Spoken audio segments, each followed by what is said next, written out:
the Bay of Marathon on the eastern coast of Greece. I'm Matthew Settle. Over 2,000 years ago, in September 490 BC, 600 ships lay the entire length of the shoreline, while an army of 30,000 Persian invaders raced up the beach. Their mission? To capture Athens and conquer Greece for the empire of Darius, the king of Persia. But 11,000 Greek infantrymen stood in their way, here at Marathon. Now, with new video game technology, you are about to see this great battle as never before. The vast numbers of soldiers, the troop formations, how they fought, and how the battle was won. You can view the generals wish they'd had, now, decisive battles.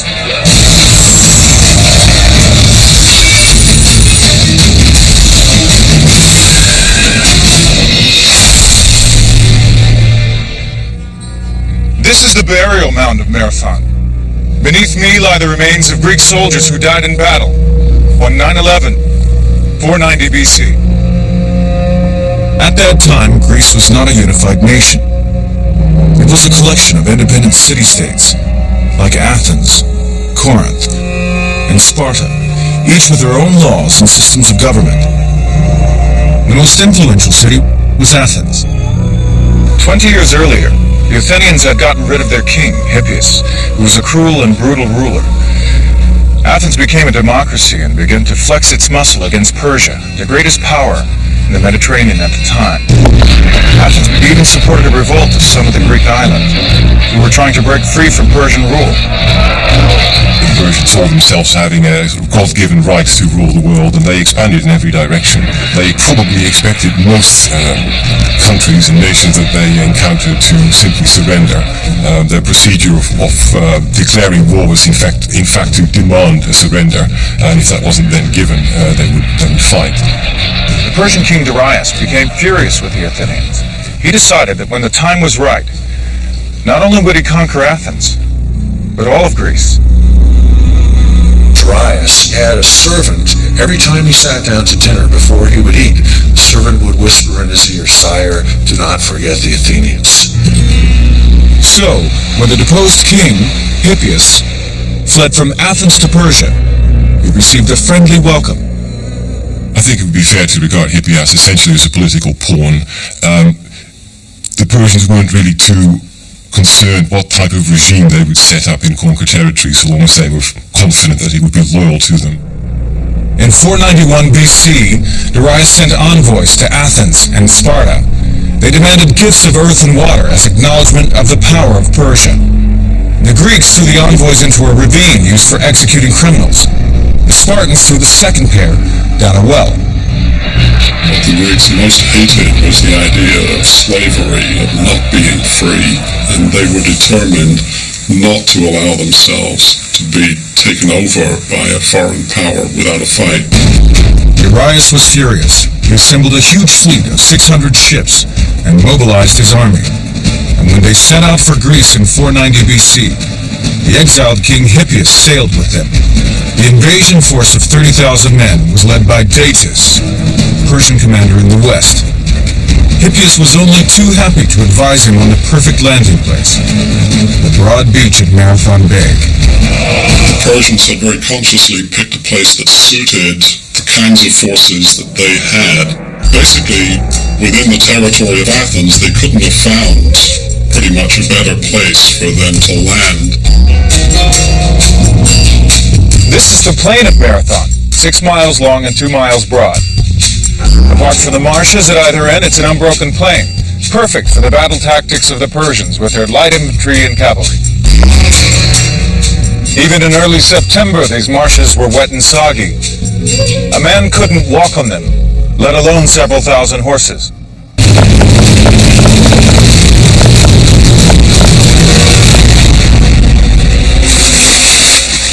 Hippias did not have a happy homecoming. As he jumped ashore, he had a coughing fit and spat out a tooth. When he looked for it in the sand, he couldn't find it. And he took this as a sign from the gods that he would not regain his kingdom.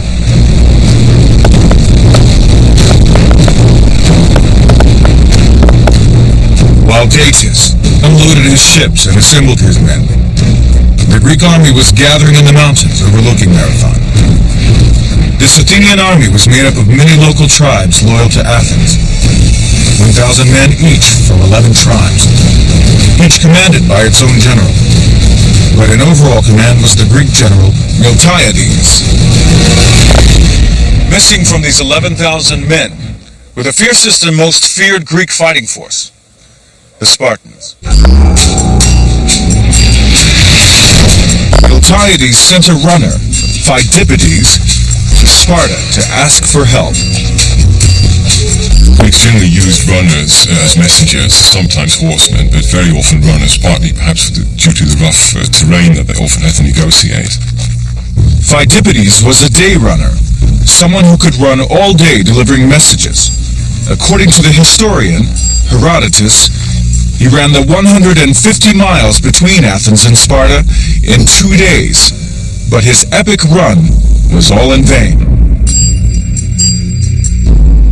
The Spartans were celebrating a religious festival, and they refused to march until after the full moon. The Spartans were notoriously pious, notoriously slow, notoriously tardy, and arrogant in a way. And I think they felt, no, we'll just get over there when we get there. Athens would stand alone. Miltiades faced impossible odds. We know very little about this Greek commander. He was from a leading family in Athens and must have had considerable military experience to win command of the army. But we may have one link that stretches back 2,500 years. This helmet is an exact replica of the one recovered by archaeologists. It's from exactly the right period and had the inscription, "Miltiades dedicates this helmet to Zeus." It was very probably Miltiades' own helmet, and was exactly the kind worn by the Greeks at Marathon. The Greek army fought as infantrymen, or hoplites. They were called this after the shield they carried, the hoplon.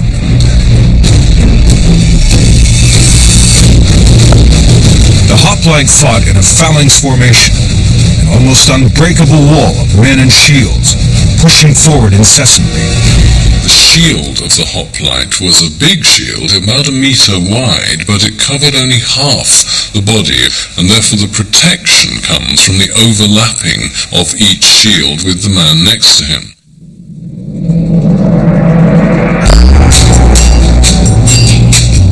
From the mountains high above Marathon, Miltiades and his 10 generals had a clear view of the Persian army arrayed beneath them. This was an army over twice their number,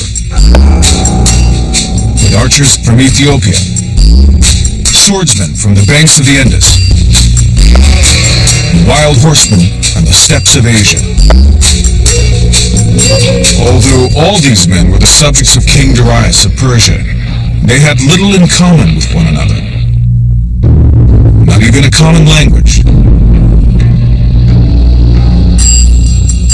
The Greeks, on the other hand, were neighbors, standing shoulder to shoulder and brother to brother, fighting to save their independence and way of life. Memories of the tyrant Hippias were fresh in their minds, and death was preferable to him regaining the Athenian crown. But neither side seemed eager for a fight. For 4 days, the two armies faced each other in a nervous standoff. One reason why the Greeks waited is simply that they were in a very strong position there. They could not, as such, be forced. And the Persians, being so much larger, had a supply problem, and therefore it was quite likely that supplies would run low, and that they might even consider retiring.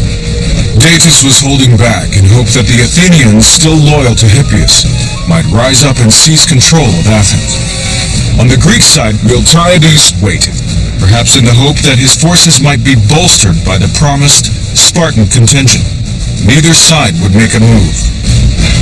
But in the Persian camp, Decisive was hatching a daring battle plan that would break the deadlock. Soon the killing and fighting would begin. The Battle of Marathon. September 490 BC, on the plain of Marathon in Greece, a mighty Persian invasion force was waiting to go into battle against a small Greek army intent on saving their country, their freedom, and their way of life. After 4 days of stalemate, the Persian commander Decisive decided to gamble everything on a quick victory.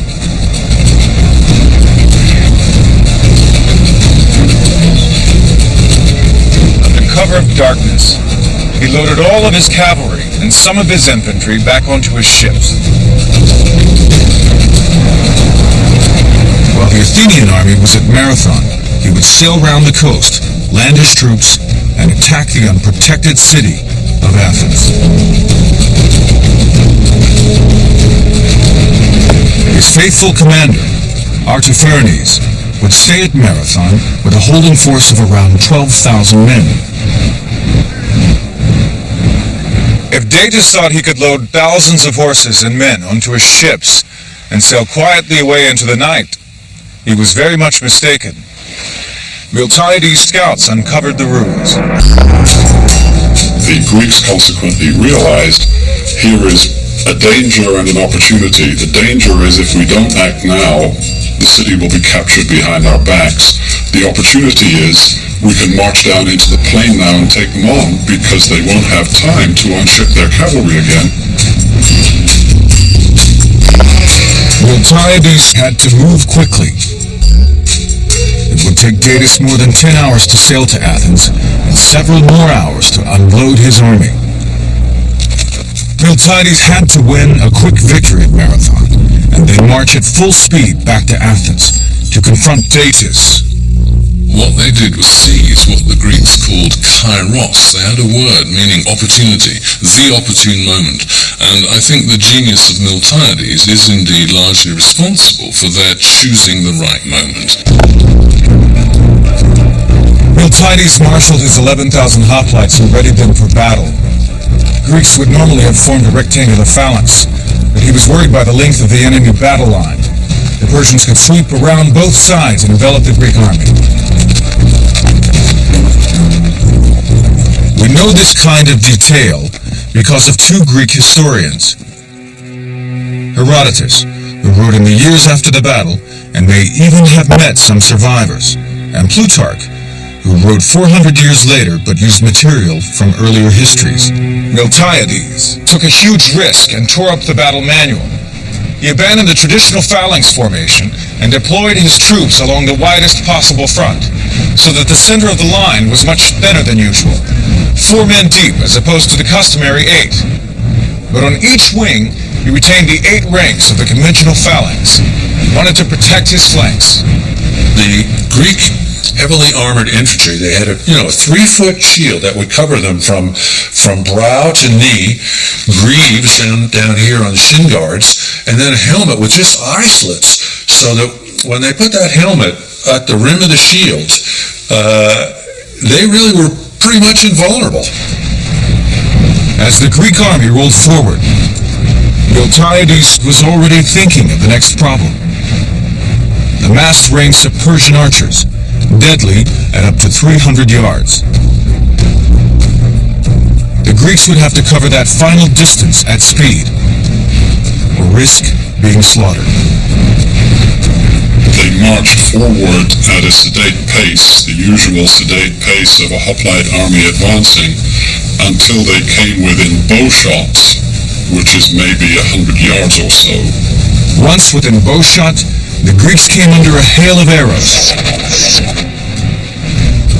Miltiades' troops broke into a run. This astonished the Persians.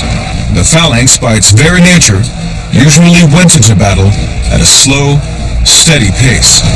The Persian archers would have posed a very serious threat to the hoplite force. They had very powerful bows and large arrows that could have done serious damage. Imagine yourself in full armor, with a heavy shield, spear and sword, a total weight of 70 pounds, having to race to the enemy and be able to put up a strong fight when you reached him. There was a British historian who actually built himself a suit of hoplite armor and went to Marathon and ran from approximately the place where the Athenian camp was to the site of the battle, and showed that a fit man could actually run that distance in armor. The hoplites trained hard for this. There was even a hoplite event in the Olympic Games of the period, which involved sprinting over 400 yards in full kit and armor. The Persians were puzzled. From their ranks, all they could see was a long line of Greeks running down on them. Surely they would be out of breath before they even got close enough to fight. These Persian infantrymen were more skirmisher troops than heavy infantry. Lightly armed with short spears and scimitars, they formed ranks as a line of steel-tipped spears came hurtling towards them. The two armies clashed head-on. The Persians soon realized their weapons were hopeless against the Greek army, but they fought back valiantly, and by sheer weight of numbers began pushing the Greek center back. It looked like Miltiades' gamble had failed, and all the while Datis was sailing closer to Athens. It is 490 BC. The Greek army is being pushed back by Persian invaders, and a Persian fleet is on its way to attack Athens. As the Greeks fell back in the center, the Persian commander, Artaphernes, smelled victory. The way in which Miltiades drew out the Athenian army, enormously lengthening and thinning his center, was one of the riskiest things, I think, in all of ancient warfare. But now the strong Greek phalanxes on the wings beat back the thinner Persian line and began to push in towards the center. Each phalanx moved on command as one unit, with left or right, almost turning on a dime. Miltiades' gamble had paid off. As the center fell back, his wings slowly encircled the enemy. The slaughter began in earnest as the heavily armored Greeks hammered into the Persian divisions. And then that whole center of the Persian army became essentially a killing zone.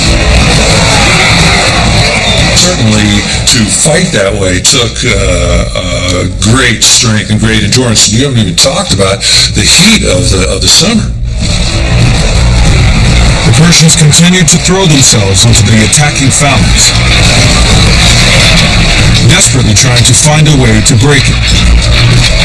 In the meantime, the Persian archers poured thousands of arrows into the Greek lines, now so closely packed with the Persian infantry that they were bound to hit their own soldiers. The Greeks felt that right and might were on their side, and fought like men possessed.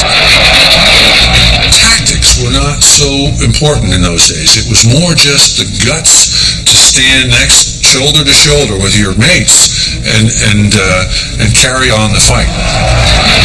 The Persians were a broken force. They had never been defeated by the Greeks. But now thousands of their soldiers lay dead or died. Suddenly the Persians broke and ran for their ships, desperate to escape the slaughter.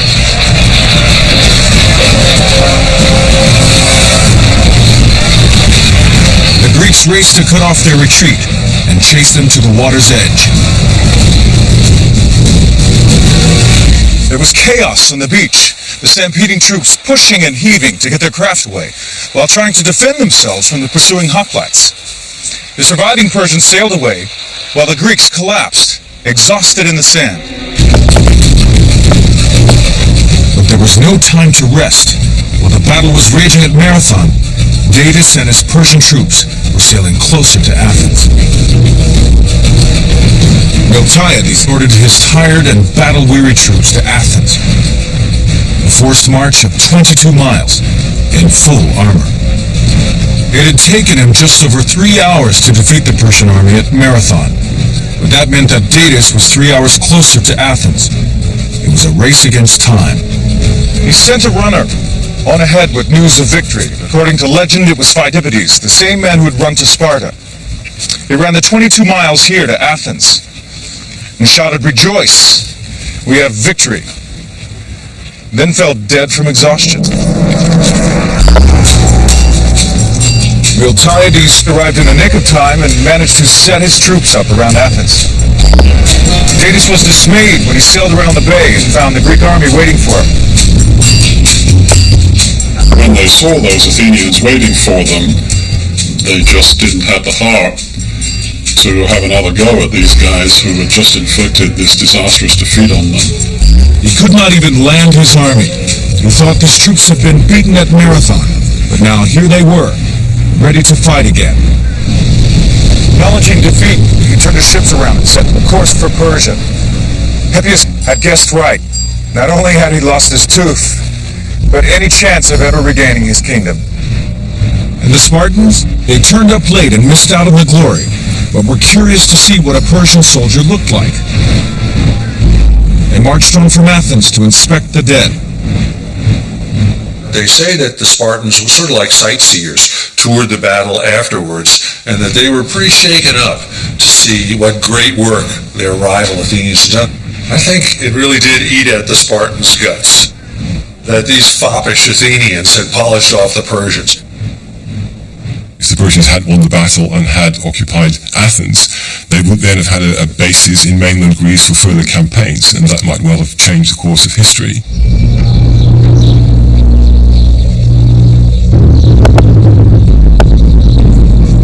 Marathon was a true battle, a real battle that was decisive and that threw back an invading enemy.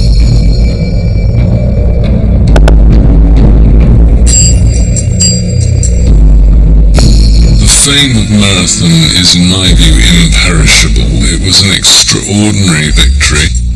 But for Marathon, you wouldn't then have had the ensuing civilization of the Greeks. The Persians had lost 6,500 men. The Greeks, 192. This is a great victory for Greece, but an even greater victory for Athens. In the space of 20 years, its citizens had got rid of their king and pushed back the Persian Empire. In the process, they had created a new form of government. They called it democratia. We call it democracy. And Phidippides, his run is remembered at every Olympics, and each year in cities around the world when ordinary people run the marathon.